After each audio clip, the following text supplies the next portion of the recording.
Welcome to special drive. Komaram Bheem Asifabad జిల్లా జైనూర్లో ఓ మహిళపై auto driver అత్యాచార యత్నం చేయడంతో పాటు హత్యకు యత్నించాడు. ఘటన తాజాగా వెలుగులోకి రావడంతో బాధిత వర్గం పెద్ద ఎత్తున ఆందోళనకు దిగడంతో జైనూర్లో ఉద్రిక్తత నెలకొంది. నిరసనకారులు నిందితుని ఇళ్లు, ఆటోను తగలబెట్టడంతో విధ్వంసం జరిగింది. ఇరు వర్గాల మధ్య ఘర్షణలు తీవ్ర ఉద్రిక్తతలకు దారితీశాయి. ఇరు వర్గాలు ఒకరిపై మరొకరు దాడి చేసుకోవడం సహా ఒకరి దుకాణాలు మరొకరు ధ్వంసం చేసుకున్నారు. ఓ మహిళపై దాడిని నిరసిస్తూ మొదలైన గొడవలు చివరకు రణరంగంగా మారాయి. ప్రస్తుతానికి పరిస్థితి సద్దుమణిగినట్లు కనిపిస్తున్నా ఎప్పుడు ఏం జరుగుతుందో అనే ఆందోళన నెలకొంది. పూర్తి స్థాయిలో నిర్బంధ ఆంక్షలు విధించినా పోలీసులు పరిస్థితిని నిరంతరం పర్యవేక్షిస్తున్నారు.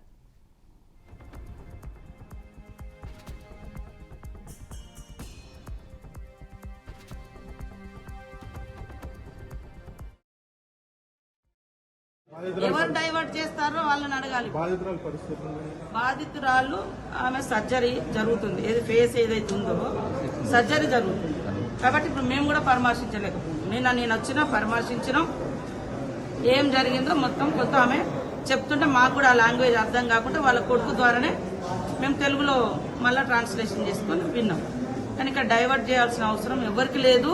ఖచ్చితంగా దోషులు ఎంతటి వారైనా శిక్షించడం మా బాధ్యత. ఆ బిడ్డలుగా కూడా మాకు కూడా ఇంకా ఎక్కువ బాధ్యత. ఆడబిడ్డగా, ఆదివాసీ బిడ్డగా కూడా ఆ ఆడబిడ్డకు జరిగిన అన్యాయం పట్ల మేము వెంటనే రెస్పాండ్ అయినాము.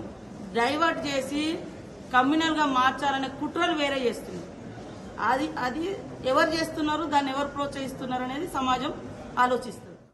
నిన్న వచ్చినాము, ఇప్పుడు వాళ్ళు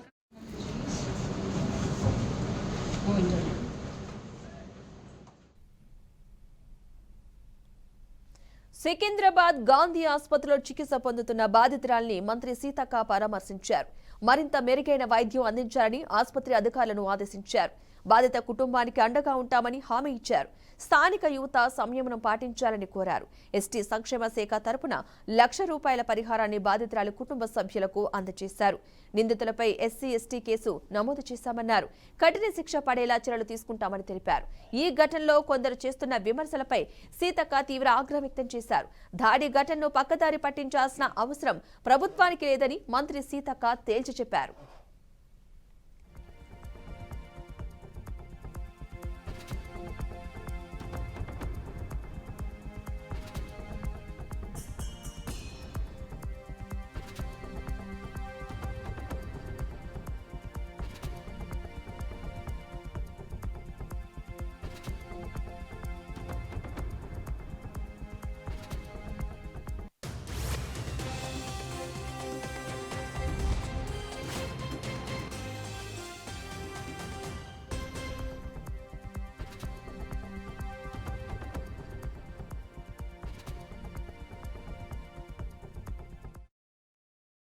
ఒక యాక్సిడెంట్ కేసుగా మార్చి చిత్రీకరించి ఈరోజు ఆదివాసీ ప్రాంతంలో ఉంటూ ఆదివాసుల మాతోనే ఉంటూ మేము లేకపోతే వాళ్ళ జీవితమే లేదు, అలాంటి ప్రాంతంలో వాళ్ళు మా ఇంట్లో ఉండి మా గూడు తిని మా మీద బ్రతికేటటువంటి వ్యక్తి ఈరోజు మా మహిళల పైన అత్యాచారాలు చేస్తూ ఉన్నారంటే ఈరోజు జైనూర్లో ఒక్క మగ్దుమే కాదు, ఇలాంటి మగ్దుములు జైనూర్లో చాలా మంది ఉన్నారని కూడా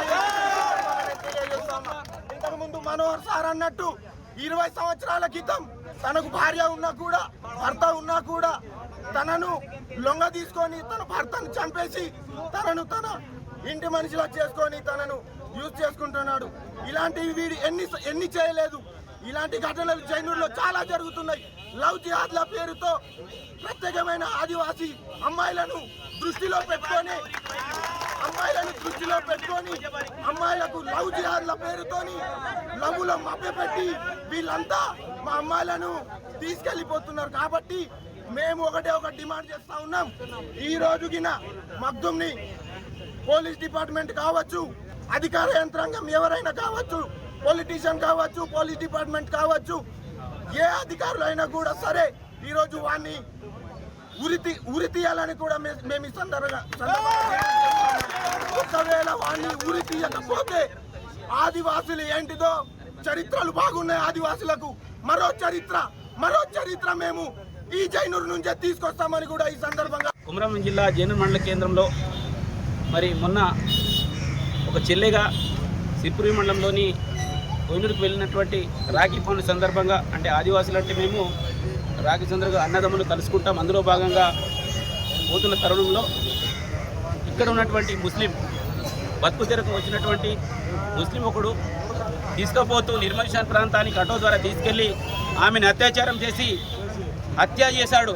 కానీ అనివార్య కారణాలు కొంతమంది చూస్తే మరి హాస్పిటల్లో తీసుకెళ్లడం జరిగింది. ఆమె చావు బతుకులు ఉంది కాబట్టి ఆ మగ్దుం పైన వెంటనే అట్రాసిటీ అత్యాచారం కేసుతో పాటు వెంటనే ప్రజాస్వామికవాది దీని మీద స్పందించాలి. ఉరి తీసే వరకు మేము చెప్తా ఉన్నాం, భారతదేశంలో రాష్ట్రంలో ఉన్నటువంటి ప్రజాస్వామికవాది దీనిపైన స్పందించాలి. ఒక ఆదివాసీ మహిళ పైన అత్యాచారం చేయడం, దాని సోషల్ మీడియాలో తప్పుడు ప్రచారం చేస్తే కఠిన చర్యలు తీసుకుంటామని ఎస్పీ గౌశాలం హెచ్చరించారు. నిందితులపై కేసులను నమోదు చేశామని, దర్యాప్తు కొనసాగుతుందని తెలిపారు. ప్రజలందరూ సంయమనం పాటించాలని సూచించారు. సామాజిక మాధ్యమాల్లో వచ్చే వదంతులను నమ్మవద్దన్నారు. జైనూరులో 144 సెక్షన్ అమలు చేసినట్లుగా చెప్పారు. ఇతరులకు జైనూరు వెళ్లడానికి అనుమతి లేదన్నారు. సోషల్ మీడియాపై జిల్లా పోలీస్ యంత్రాంగం నిఘా ఏర్పాటు చేసిందన్నారు. నిజ నిజాలు తెలుసుకోకుండా ప్రచారం చేసిన వారిపై వాట్సాప్ గ్రూప్ అడ్మిన్లపై చర్యలు తీసుకుంటామని హెచ్చరించారు. తప్పు చేసిన వారికి శిక్షలు తప్పవని జిల్లా ఎస్పీ గౌశాలం స్పష్టం చేశారు.